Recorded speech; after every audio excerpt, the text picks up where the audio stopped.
Hey guys, it's your wonderful Pops, and I've got a cool story for you.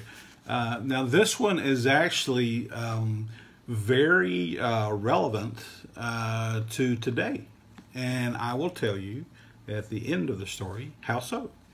So the name of this one is Pen Pals. And again, remember, all these stories I'm telling you guys are true. These are true stories, okay? So Pen Pals is the name of this one.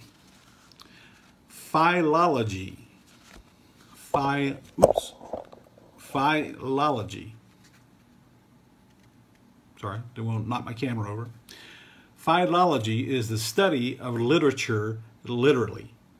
It's the study of whole text and single words and the meanings of each. Is it any wonder that when the Macmillan Company was shopping around for someone to edit a brand new dictionary, they chose Dr. James Murray, president of the Philological Society in England. Dr. Murray had quite established himself in philological studies. He was the best, but the task would be an enormous one. You already know what is now considered his crowning achievement, the Great Oxford Dictionary. You may not know that, but that is what's considered his great crowning achievement, was the Oxford Dictionary, which is a huge dictionary. Many volumes, not just one big thick book. It's many thick books. Anyway, you already know the name of it is the Oxford Dictionary. Cowdrey's was the first English dictionary, 1604, a mere few pages compared to the completed Oxford Dictionary of 1933.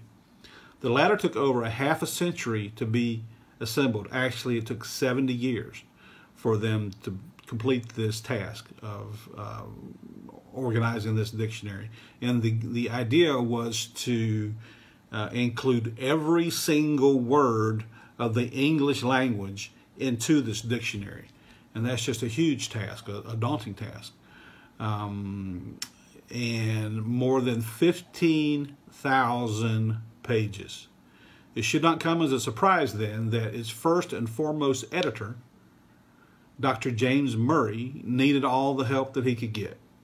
Among those who were the greatest help was a Dr. W.C. Miners. He was Dr. Murray's pen pal, although these two learned men had never met. It seems that Dr. W.C. Miners had heard that the Great Oxford Dictionary was being compiled, and the thought fascinated him. Might he be of any assistance, he wrote to Dr. Murray. At first, Dr. Murray was amused by the offer from this unknown scholar. He knew that good lexicographers were born and not made. It takes a particular kind of mind, and who was this Dr. Miners anyway? But Dr. Murray wrote a letter of thanks to Dr. Miners saying yes, he'd be interested in any suggestions. He really wasn't. The next letter from Dr. Miners was a shocker. Dozens of items, definitions, references, each expertly arranged and constructed in every detail, and more than that. Immediately, Dr. Murray was convinced that he was corresponding with a genius. Quickly, Dr. Murray dashed off a letter expressing his extreme gratitude.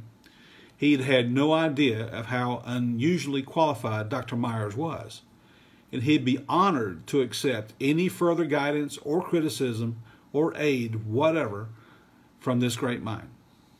Dr. Miners complied. Before long, the letters Dr. Murray received from Dr. Miners numbered in the thousands. Thousands of letters containing thousands of valuable items that eventually found their way into the Great Oxford Dictionary. Finally, Dr. Murray could bear it no longer. He'd been respectful of Dr. Miners' privacy, all the while knowing no more about this mystery scholar than his address, Dr. W.C. Miners, Crowthorne, England. But now it was time that they should meet. So Dr. Murray wrote Dr. Miners inviting him to be a guest of Oxford University for a week. The letter Dr. Murray received in answer was a curious one. In it, Dr. Miners said that he was, for physical reasons, forced to decline the invitation. He would, however, be delighted to have Dr. Murray visit him at Crowthorne. Dr. Murray accepted. In a few days, he traveled to Wellington College Station, where he was met by a liveried coachman. A liveried coachman, that means a coach driver with horses, a horse-drawn carriage. Dr. Murray, the coachman asked, I have been instructed to take you to Dr. Minor's. Without another word, they were on their way to Dr. Minor's residence and to the most remarkable revelation of Dr. Murray's life. For the great mind of Dr. Minor's, the brilliant brain behind a major contribution to the great Oxford Dictionary, was only partly there. After that one unforgettable meeting between the two scholars, they never met again. For you see, although this extraordinary man's love of learning could not be constrained, he had to be. Dr. Minor's was a convicted mad dog murderer. Dr. Murray's pen pal was in the pen, an inmate at the Broadmoor Asylum for the criminally insane. And now you know the rest of the story. Now, what I was going to tell you was there is a movie that just came out based on that story. And it's out on Netflix, and your mom or your dad may have seen it already. Emma, you may have seen it.